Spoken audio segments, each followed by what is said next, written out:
It's the Alien Conspiracy Podcast.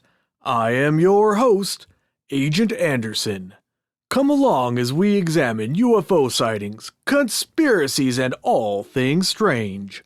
You can follow the show on Twitter at AlienConPod. We also have an email address, alienconpod@protonmail.com. We would love to hear from you. This week's episode, Chapter 17 of The Report on Unidentified Flying Objects by Edward J. Ruppelt. Chapter 17. What are UFOs? While the scientists were in Washington, D.C. pondering over the UFOs weren't just sitting idly by waiting to find out what they were. They were out doing a little lobbying for the cause, keeping the interest stirred up. And they were doing a good job, too. It was just a few minutes before midnight on January 28, 1953, when a message flashed into Wright-Patterson for Project Blue Book. It was sent operational immediate, so it had priority handling. I was reading it by 12:30 a.m. A pilot had chased a UFO. The report didn't have many details, but it did sound good. It gave the pilot's name and said that he could be reached at Moody Air Force Base. I put in a long-distance call, found the pilot, and flipped on my recorder so that I could get his story word for word. He told me that he had been flying an F-86 on a round-robin navigation flight from Moody Air Force Base to Lawson Air Force Base to Robbins Air Force Base, then back to Moody, all in Georgia. At exactly 9:35, he was at 6,000 feet, heading toward Lawson Air Force Base on the first leg of his flight. He remembered that he had just looked down and had seen the lights of Albany, Georgia. Then he'd looked up again and seen this bright white light at 10 o'clock high. It was an unusually bright light, and he said that he thought this was why it was so noticeable among the stars. He flew on for a few minutes watching it as he passed over Albany. He decided that it must be an extremely bright star or another airplane, except it just didn't look right. It had too much of a definitely circular shape. It was a nice night to fly, and he had to get in so much time anyway, so he thought he'd try to get a little closer to it. If it was an airplane, chances were he could close in, and if it was a star, he should be able to climb up to 30,000 feet, and the light shouldn't change its relative position. He checked his oxygen supply, increased the RPM of the engine, and started to climb. In 3 or 4 minutes, it was obvious that he was getting above the light, and he watched it. It had moved in relation to the stars. It must be an airplane then, he decided, an airplane so far away that he couldn't see its red and green wingtip lights. Since he'd gone this far, he decided that he'd get closer and make sure it was an airplane, so he dropped the nose of the F-86 and started down. As the needle on the Mach meter nudged the red line, he saw that he was getting closer because the light was getting bigger. But still he couldn't see any lights other than the one big white one. Then it wasn't white any longer. It was changing color. In about a 2-second cycle it changed from white to red, then back to white again. It went through this cycle 2 or 3 times, and then before he could realize what was going on, he told me, the light changed in shape to a perfect triangle. Then it split into 2 triangles, one above the other. By this time he had leveled off and wasn't closing in anymore. In a flash, the whole thing was gone. He used the old standard description for a disappearing UFO. It was just like someone turning off a light. It's there, then it's gone. I asked him what he thought he'd seen. He'd thought about flying saucers, he said, but he just couldn't swallow those stories. He thought he had a case of vertigo, and the more he thought about it, The surer he was that this was the answer. He'd felt pretty foolish, he told me, and he was glad that he was alone. Up ahead he saw the sprawling lights of Fort Benning and Lawson Air Force Base, his turning point on the flight, and he'd started to turn, but then he'd checked his fuel. The climb had used up quite a bit, so he changed his mind about going to Robbins Air Force Base and started straight back to Moody. He called in to the ground station to change his flight plan, but before he could say anything, the ground radio operator asked him if he'd seen a mysterious light. Well, he'd seen a light. Then the ground operator proceeded to tell him that the UFO chase had been watched on radar. First, the radar had the UFO target on the scope, and it was a UFO because it was traveling much too slowly to be an airplane. Then the radar operators saw the F-86 approach, climb, and make a shallow dive toward the UFO. At first, the F-86 had closed in on the UFO, but then the UFO had speeded up just enough to maintain a comfortable lead. This went on for 2 or 3 minutes. Then it had moved off the scope at a terrific speed. The radar site had tried to call him. The ground station told the F-86 pilot, but they couldn't raise him, so the message had to be relayed through the tower. Rack up 2 more points for the UFO, another unknown and another confirmed believer. 2 or 3 weeks after the meeting of the panel of scientists in Washington, I received word that Project Blue Book would follow the recommendations that the panel had made. I was to start implementing the plan right away. Our proposal for setting up instruments had gone to the Pentagon weeks before, so that was already taken care of. We needed more people, so I drew up a new organizational cable that called for more investigators and analysts, and sent it through to ATIC's personnel section. About this time in the history of the UFO, the first of a series of snags came up.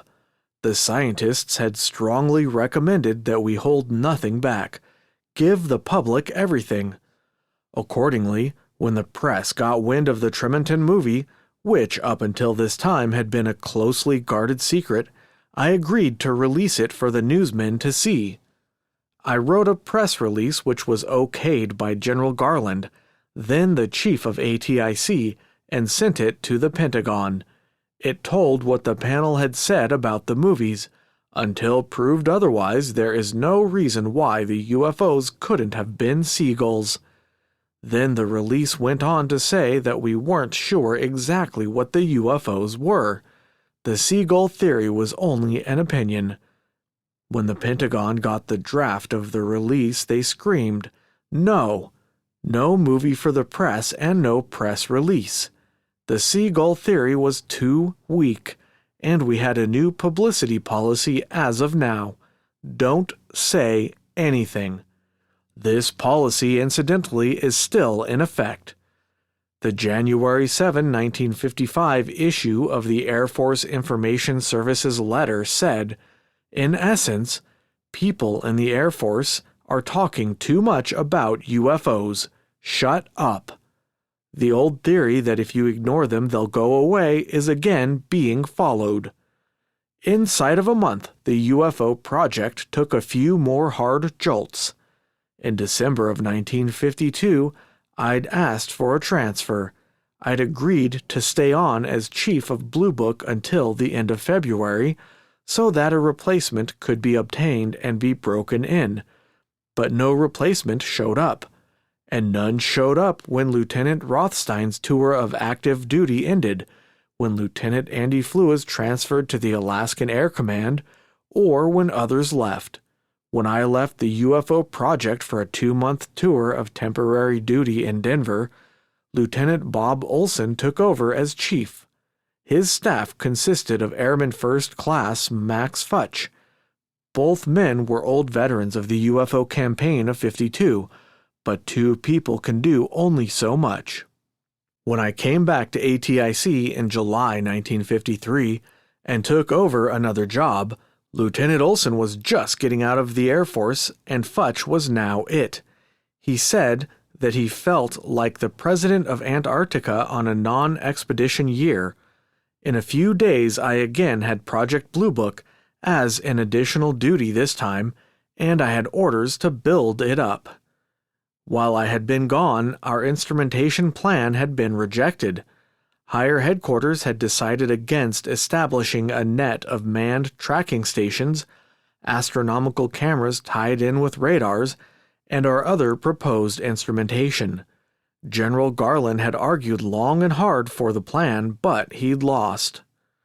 It was decided that the cameras with diffraction gratings over the lenses, the cameras that had been under development for a year, would suffice.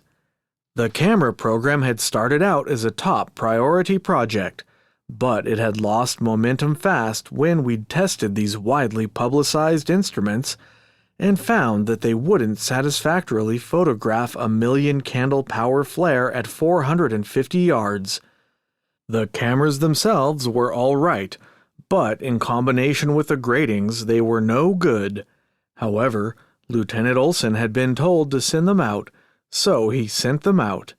The first thing that I did when I returned to Project Blue Book was to go over the reports that had come in while I was away. There were several good reports, but only one that was exceptional. It had taken place at Luke Air Force Base, Arizona, the Air Force's advanced fighter bomber school that is named after the famous balloon buster of World War I, Lieutenant Frank Luke, Jr. It was a sighting that produced some very interesting photographs. There were only a few high cirrus clouds in the sky late on the morning of March 3rd when a pilot took off from Luke in an F-84 jet to log some time. He had been flying F-51s in Korea and had recently started to check out in the jets. He took off, cleared the traffic pattern, and started climbing toward Blythe Radio, about 130 miles west of Luke. He'd climbed for several minutes and had just picked up the coded letters BLH that identified Blythe Radio when he looked up through the corner glass in the front part of his canopy. High at about 2 o'clock, he saw what he thought was an airplane angling across his course from left to right, leaving a long, thin vapor trail. He glanced down at his altimeter and saw that he was at 23,000 feet. The object that was leaving the vapor trail must really be high, he remembered thinking, because he couldn't see any airplane at the head of it. He altered his course a few degrees to the right so that he could follow the trail and increase his rate of climb. Before long he could tell that he was gaining on the object, or whatever was leaving the vapor trail, because he was under the central part of it. But he still couldn't see any object. This was odd, he thought, because vapor trails don't just happen. Something has to leave them. His altimeter had ticked off another 12,000 feet and he was now at 35,000. He kept on climbing, but soon the 84 began to mush. It was as high as it would go. The pilot dropped down 1,000 feet and continued on. Now he was below the front of the trail, but still no airplane. This bothered him too. Nothing that we have flies over 55,000 feet, except a few experimental airplanes like the D-558 or those of the X series, and they don't stray far from Edwards Air Force Base in California. He couldn't be more than 15,000 feet from the front of the trail, and you can recognize any kind of an airplane 15,000 feet away in the clear air of the substratosphere. He looked and he looked and he looked. He rocked the F-84 back and forth, thinking maybe he had a flaw in the plexiglass of the canopy that was blinking out the airplane, but still no airplane. Whatever it was darn high or darn small. It was moving about 300 miles an hour because he had to pull off power and S to stay under it. He was beginning to get low on fuel about this time, So he hauled up the nose of the jet, took about 30 feet of gun camera film, and started down. When he landed and told his story, the film was quickly processed and rushed to the projection room. It showed a weird, thin, forked vapor trail, but no airplane. Lieutenant Olson and Airman Futch had worked this one over thoroughly. The photo lab confirmed that the trail was definitely a vapor trail, not a freak cloud formation. But Air Force Flight Service said no other airplanes in the area, and so did Air Defense Command. Because minutes after the F-84 pilot broke off contact, the object had passed into an ADIZ, Air Defense Identification Zone, and radar had shown nothing. There was one last possibility. Blue Book's astronomer said that the photos looked exactly like a meteor's smoke trail, but there was one hitch. The pilot was positive that the head of the vapor trail was moving at about 300 miles an hour. He didn't know exactly how much ground he'd covered, but when he first picked up Blythe radio, he was on Green 5 Airway, about 30 miles west of his base, and when he'd given up the chase, he'd gotten another radio bearing, and he was now almost up to Needles Radio, 70 miles north of Blythe. He could see a lake, Lake Mojave, in the distance. Could a high-altitude jet stream wind have been blowing the smoke cloud? Futch had checked this. No. The winds above 20,000 feet were the usual westerlies, and the jet stream was far to the north. Several months later, I talked to a captain who had been at Luke when this sighting occurred. He knew the F-84 pilot, and he'd heard him tell his story in great detail. I won't say that he was a confirmed believer, but he was interested. I never thought much about these reports before, he said, but I know this guy well. He's not nuts. What do you think he saw? I don't know what he saw. Maybe he didn't travel as far as he thought he did. If he didn't, then I'd guess that he saw a meteor's smoke trail. But if he did know that he'd covered some 80 miles during the chase, I'd say that he saw a UFO, a real one. And I find it hard to believe that pilots don't know what they're doing. During the summer of 1953, UFO reports dropped off considerably. During May, June, and July of 1952, we'd received 637 good reports. During the same months, in 1953, we received only 76. We had been waiting for the magic month of July to roll around again because every July there had been the sudden and unexplained peak in reporting. We wanted to know if it would happen again. It didn't. Only 21 reports came in, to make July the lowest month of the year. But July did bring new developments. Project Blue Book got a badly needed shot in the arm when an unpublicized but highly important change took place. Another intelligence agency began to take over all field investigations. Ever since I'd returned to the project, the orders had been to build it up, get more people, do what the panel recommended. But when I'd asked for more people, all I got was a polite, "So sorry." So I did the next best thing and tried to find some organization already in being which could and would help us. I happened to be expounding my troubles one day at Air Defense Command Headquarters while I was briefing General Burgess, ADC's Director of Intelligence, and he told me about his 4,602nd Air Intelligence Squadron, a specialized intelligence unit that had recently become operational. Maybe it could help. He'd see what he could work out, he told me. Now in the military, all commitments to do something carry an almost standard time factor.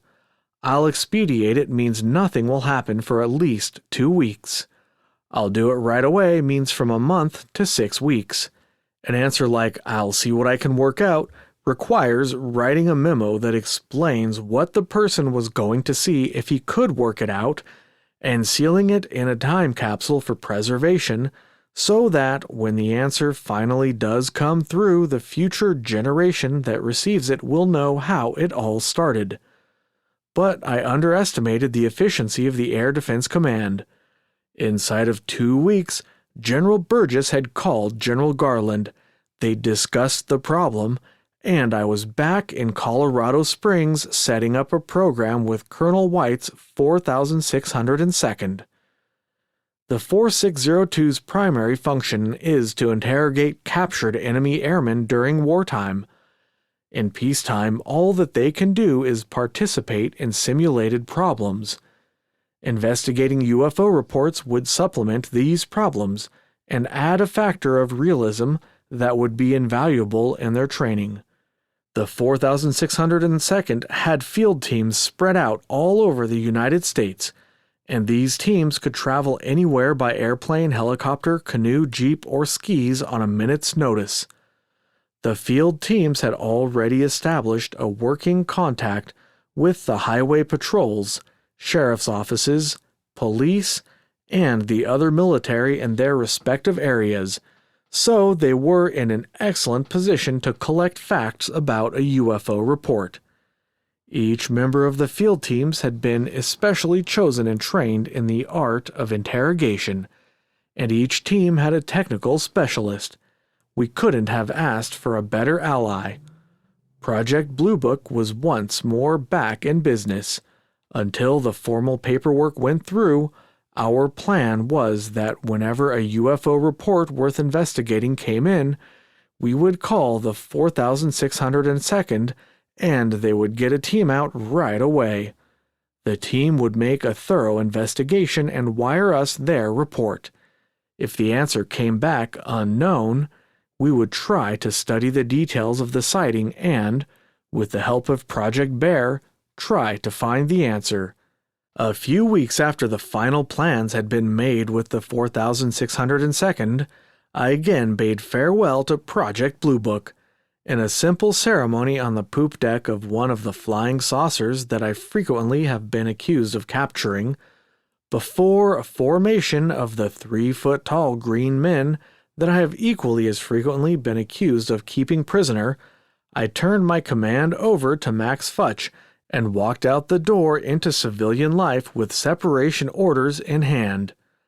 The UFOs must have known that I was leaving, because the day I found out that officers with my specialty, technical intelligence, were no longer on the critical list and that I could soon get out of the service, they really put on a show.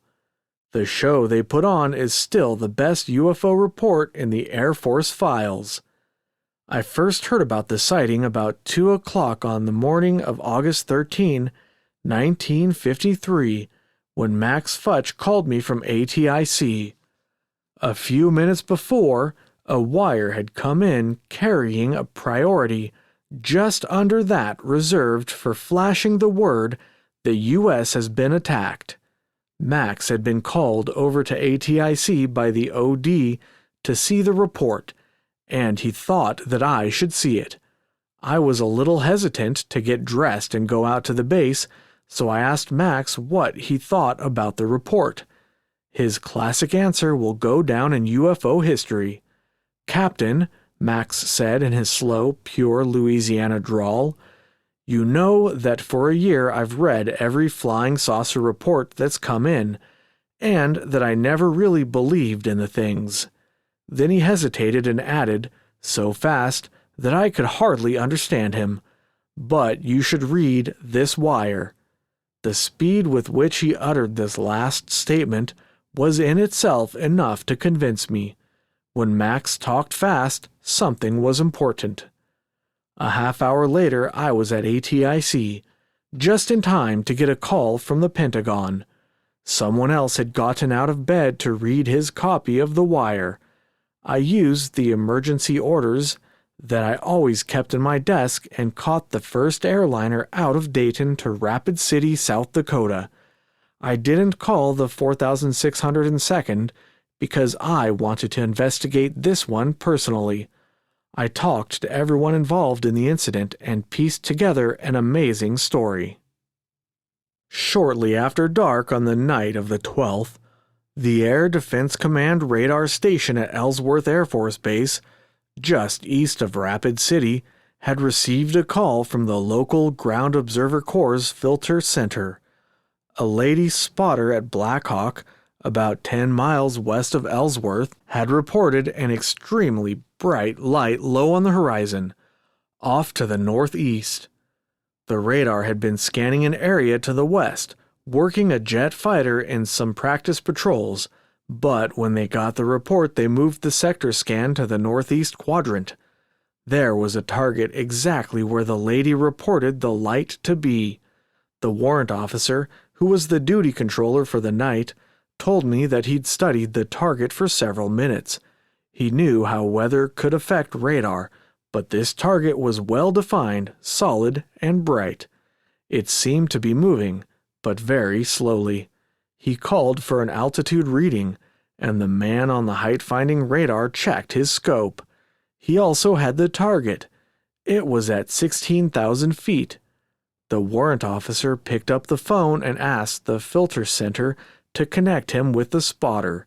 They did, and the two people compared notes on the UFO's position for several minutes. But right in the middle of a sentence, the lady suddenly stopped and excitedly said, "It's starting to move. It's moving southwest toward Rapid."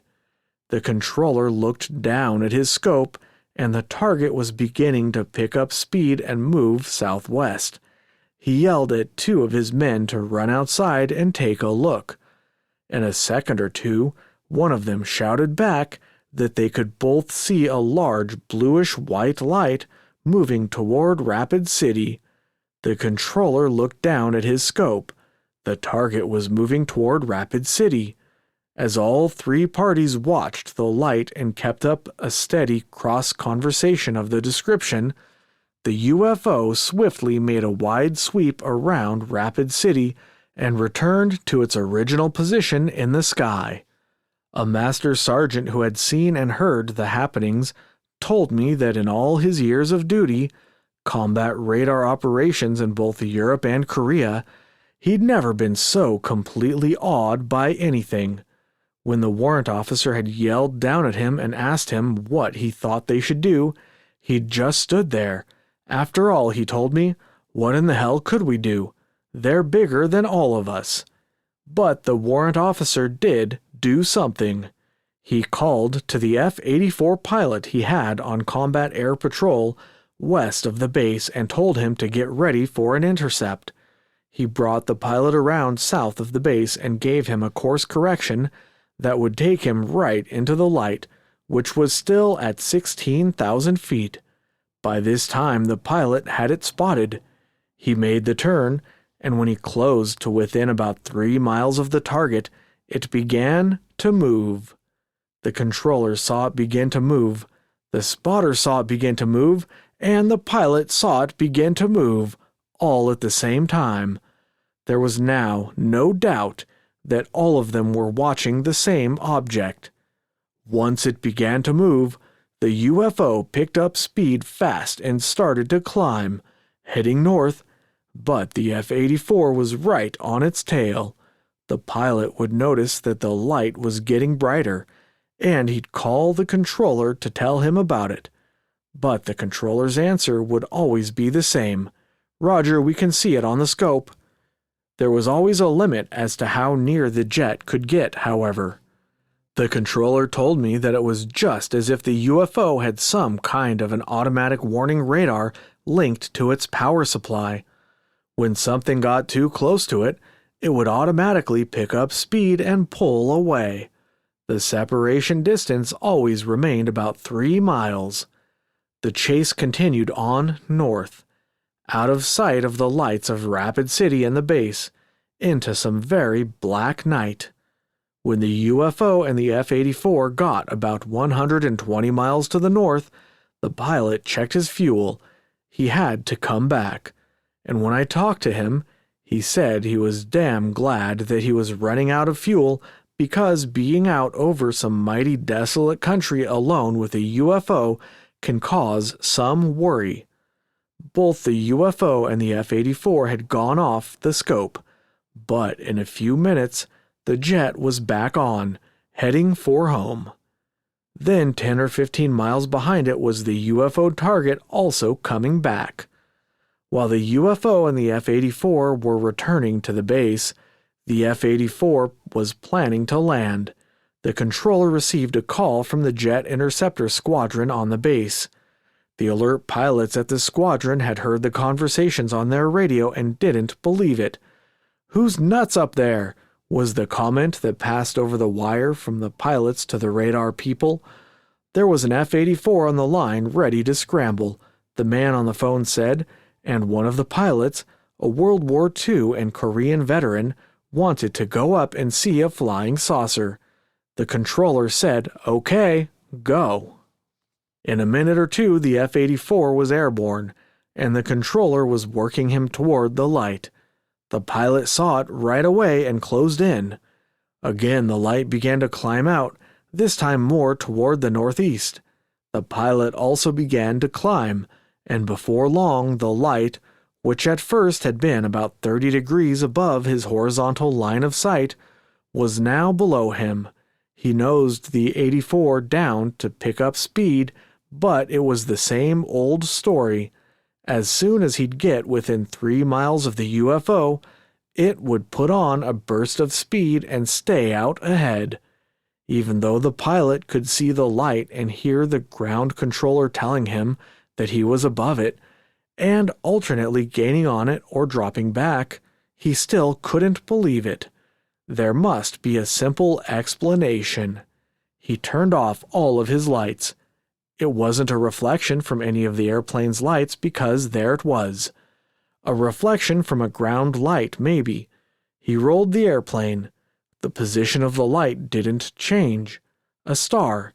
He picked out 3 bright stars near the light and watched carefully. The UFO moved in relation to the 3 stars. Well, he thought to himself, if it's a real object out there, my radar should pick it up, too. So he flipped on his radar ranging gun sight. In a few seconds, the red light on his sight blinked on. Something real and solid was in front of him. Then he was scared. When I talked to him, he readily admitted that he'd been scared. He'd met MD-109s, FW-109s, and ME-262s over Germany, and he'd met MiG-15s over Korea, but the large, bright, bluish-white light had scared him. He asked the controller if he could break off the intercept. This time the light didn't come back. When the UFO went off the scope, it was headed toward Fargo, North Dakota, so the controller called the Fargo Filter Center. Had they had any reports of unidentified lights, he asked. They hadn't. But in a few minutes a call came back. Spotter posts on a southwest-northeast line a few miles west of Fargo had reported a fast-moving, bright, bluish-white light. This was an unknown, the best. The sighting was thoroughly investigated, and I could devote pages of detail on how we looked into every facet of the incident. But it will suffice to say that in every facet we looked into we saw nothing. Nothing but a big question mark asking what it was. When I left Project Blue Book and the Air Force, I severed all official associations with the UFO. But the UFO is like hard drink. You always seem to drift back to it. People I've met, people at work, and friends of friends are continually asking about the subject. In the past few months, the circulation manager of a large Los Angeles newspaper, one of Douglas Aircraft Company's top scientists, a man who is guiding the future development of the super-secret Atlas intercontinental guided missile, a movie star, and a German rocket expert have called me and wanted to get together to talk about UFOs. Some of them had seen one.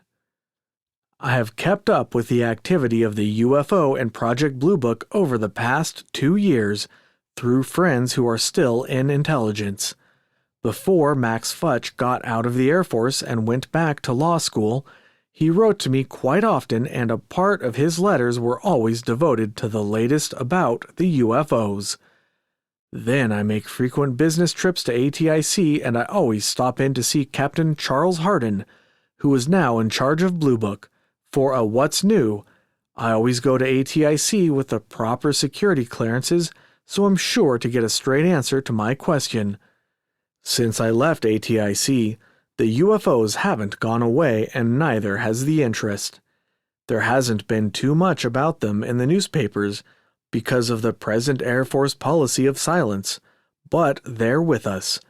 That the interest is still with us is attested to by the fact that in late 1953, Donald Kehoe's book about UFOs, Flying Saucers from Outer Space, immediately appeared on bestseller lists. The book was based on a few of our good UFO reports that were released to the press. To say that the book is factual depends entirely upon how one uses the word.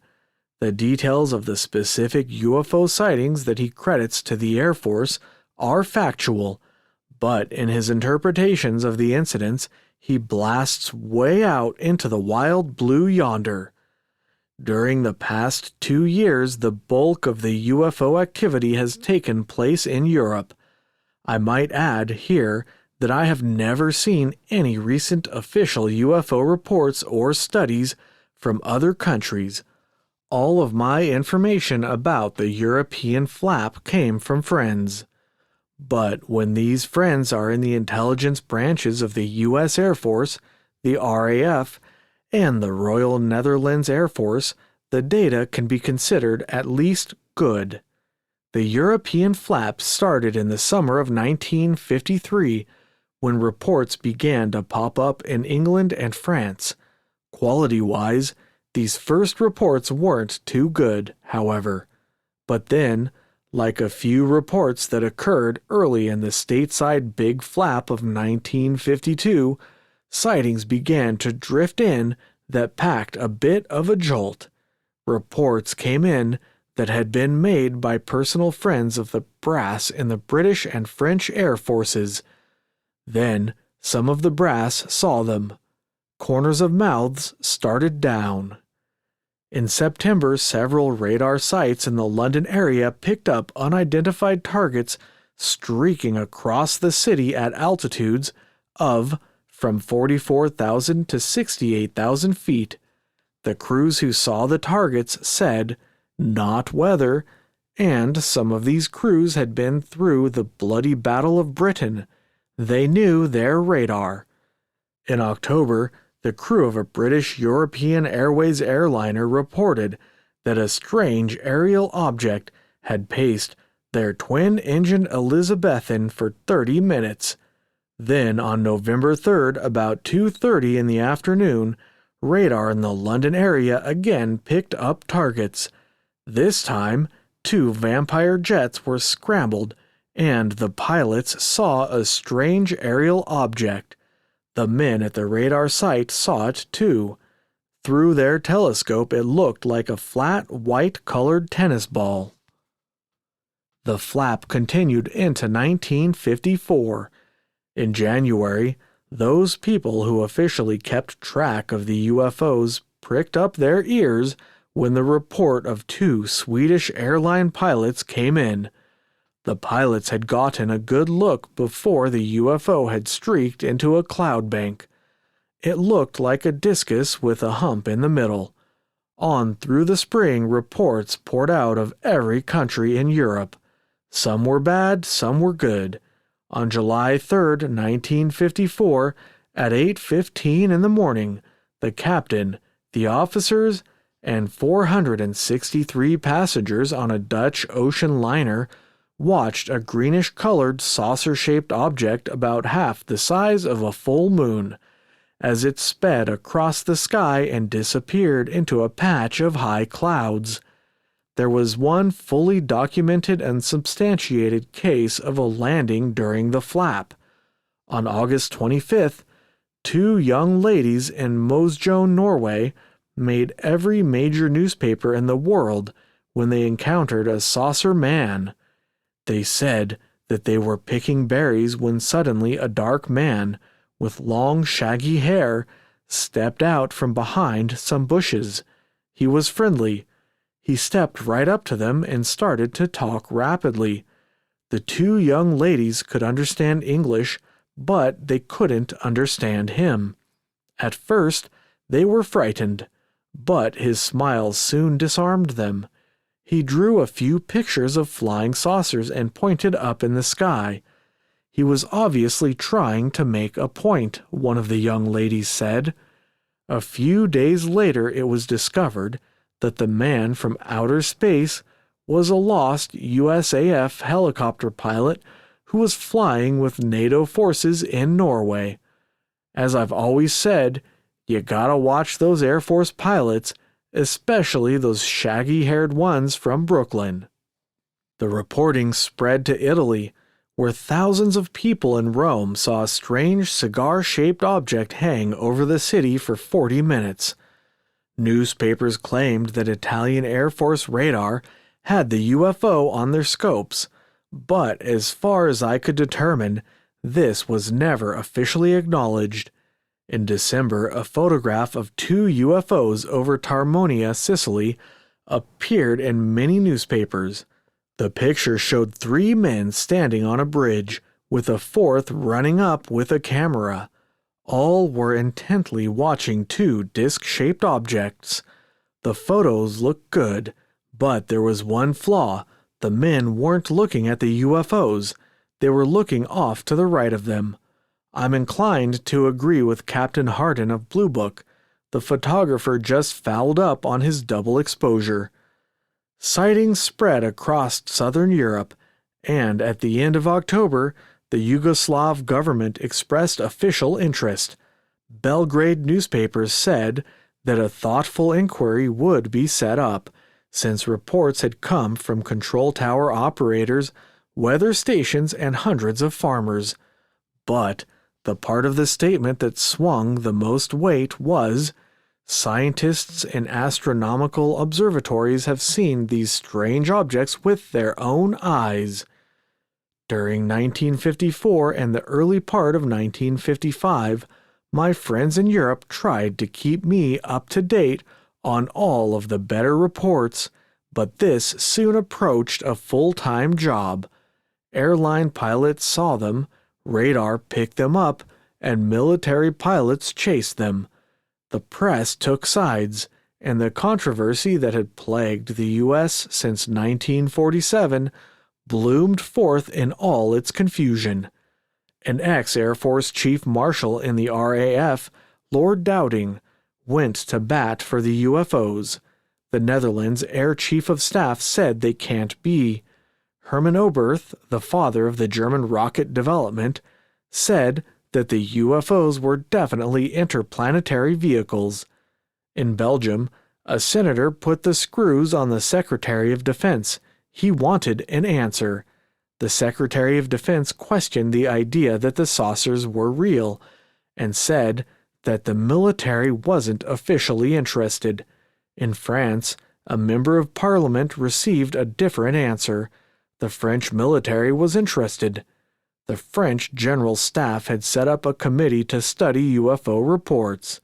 In Italy, Claire Booth-Luce, an American ambassador to Italy, said that she had seen a UFO and had no idea what it could be.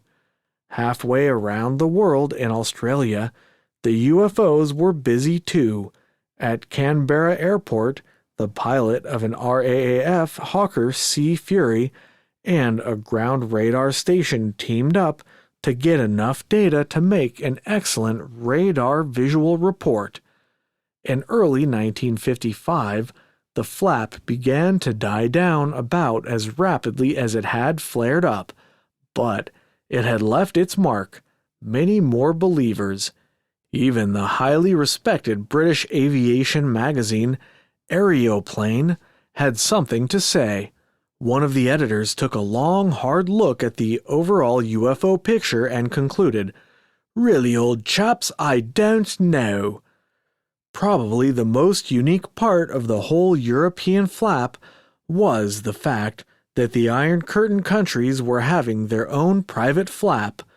The first incursions came in October 1954, when Romanian newspapers blamed the United States for launching a drive to induce a flying saucer psychosis in their country.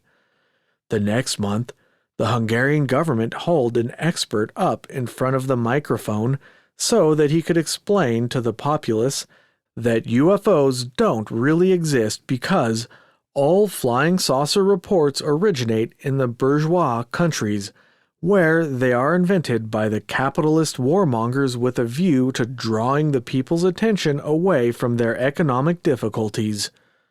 Next, the USSR itself took up the cry along the same lines when the voice of the Soviet Army, the newspaper Red Star, denounced the UFOs as, you guessed it, capitalist propaganda.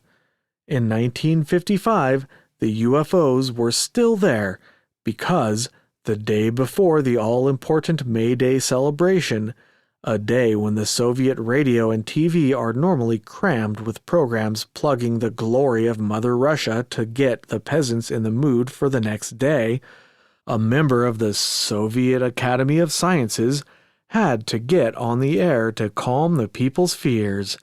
He left out Wall Street and Dulles this time. UFOs just don't exist.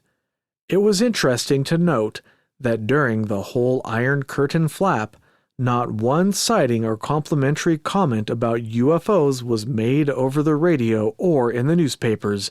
Yet, the flap continued. The reports were obviously being passed on by word of mouth. This fact seems to negate the theory that if the newspaper reporters and newscasters would give up, the UFOs would go away. The people in Russia were obviously seeing something. While the European flap was in progress, the UFOs weren't entirely neglecting the United States. The number of reports that were coming into Project Blue Book were below average, but there were reports. Many of them would definitely be classed as good, but the best was a report from a photo reconnaissance B-29 crew that encountered a UFO almost over Dayton. About 11 a.m. on May 24, 1954, an RB-29 equipped with some new aerial cameras took off from Wright Field, one of the two airfields that make up Wright-Patterson Air Force Base, and headed toward the Air Force's photographic test range in Indiana. At exactly 12 noon, they were at 16,000 feet flying west, about 15 miles northwest of Dayton. A major, a photo officer, was in the nose seat of the 29. All of the gun sights and the bomb sight in the nose had been taken out, so it was like sitting in a large picture window, except you just can't get this kind of a view anyplace else. The major was enjoying it. He was leaning forward looking down when he saw an extremely bright circular-shaped object under and a little behind the airplane. It was so bright that it seemed to have a mirror-like finish. He couldn't tell how far below him it was, but he was sure that it wasn't any higher than 6,000 feet above the ground, and it was traveling fast, faster than the B-29. It took only about 6 seconds to cross a section of land, which meant that it was going about 600 miles an hour. The major called the crew and told him about the UFO, but neither the pilot nor the co-pilot could see it because it was now directly under the B-29. The pilot was just in the process of telling him that he was crazy when one of the scanners in an aft blister called in. He and the other scanner could also see the UFO. Being a photo ship, the RB-29 had cameras, loaded cameras, so the logical thing to do would be to take a picture, but during a UFO sighting, logic sometimes gets shoved into the background.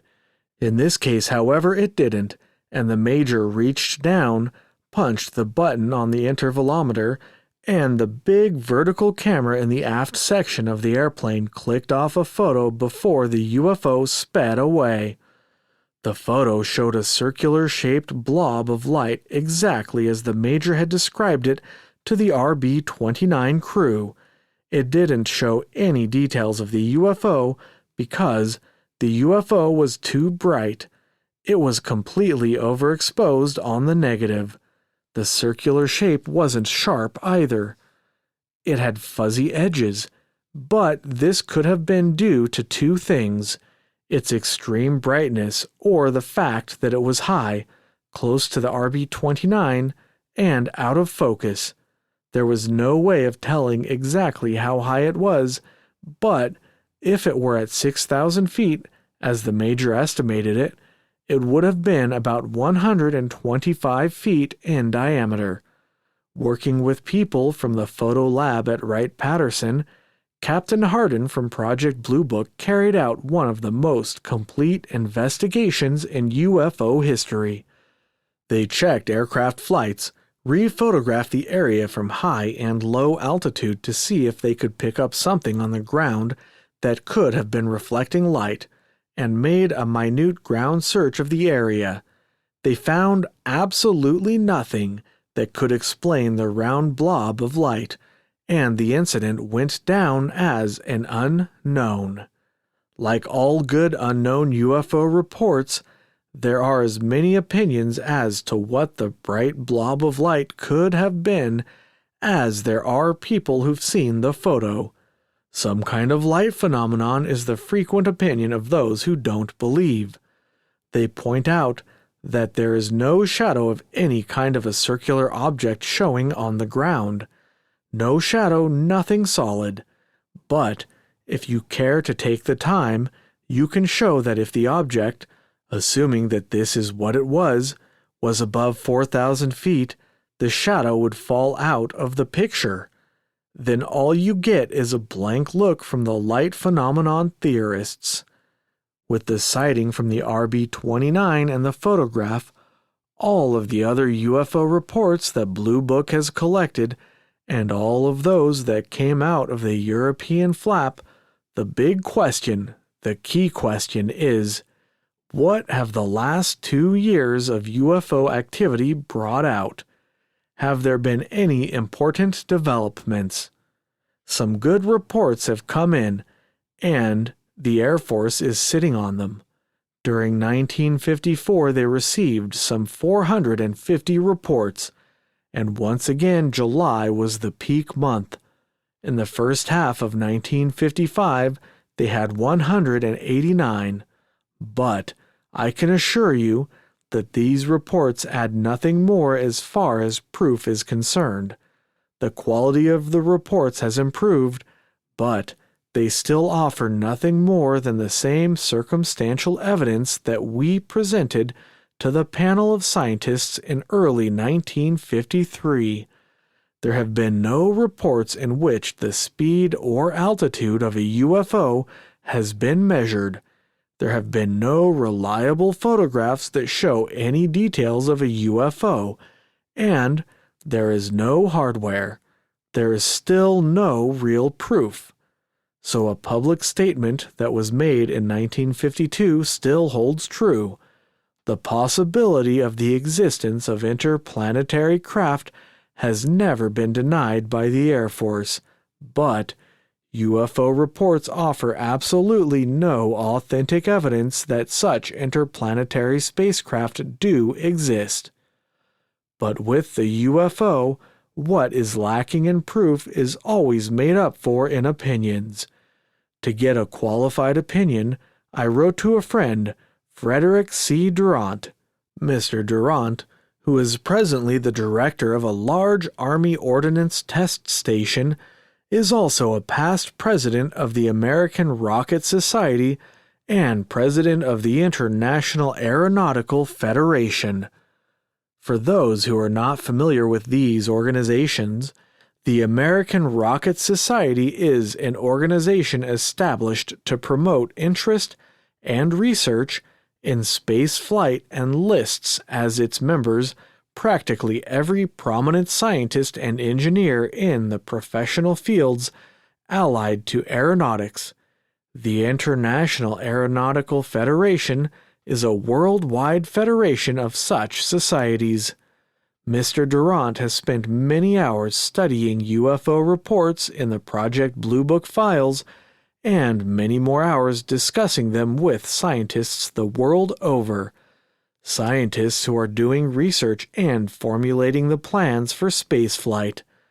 I asked him what he'd heard about the UFOs during the past several years and what he thought about them. This was his reply.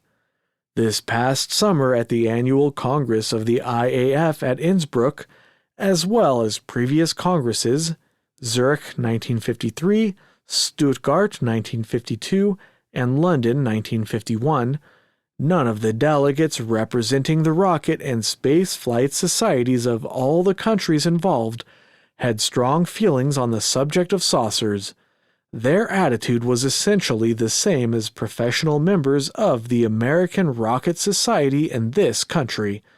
In other words, there appear to be no confirmed saucer fans in the hierarchy of the professional societies.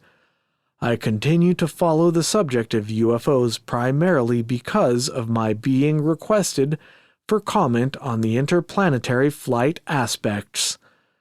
My personal feelings have not changed in the past 4 years, although I continue to keep an objective outlook. There are many other prominent scientists in the world whom I met while I was chief of Project Blue Book who, I'm sure, would give the same answer. They've not been able to find any proof, but they continue to keep an objective outlook. There are just enough big question marks sprinkled through the reports to keep their outlook objective. I know that there are many other scientists in the world who, although they haven't studied the Air Force's UFO files, would limit their comment to a large laugh followed by an "it can't be," but "it can't be's" are dangerous, if for no other reason than history has proved them so. Not more than 100 years ago, 2 members of the French Academy of Scientists were unseated because they supported the idea that stones had fallen from the sky. Other distinguished members of the French Academy examined the stones. "It can't be. Stones don't fall from the sky," or words to that effect. These are common rocks that have been struck by lightning. Today we know that the stones from the sky were meteorites. Not more than 50 years ago, Dr. Simon Newcomb, a world-famous astronomer and the first American since Benjamin Franklin to be made an associate of the Institute of France, the hierarchy of the world science, said, "It can't be." Then he went on to explain that flight without gas bags would require the discovery of some new material or a new force in nature. And at the same time, Rear Admiral George W. Melville, then chief engineer for the U.S. Navy, said that attempts to fly heavier than air vehicles was absurd. Just a little over 10 years ago, there was another "it can't be."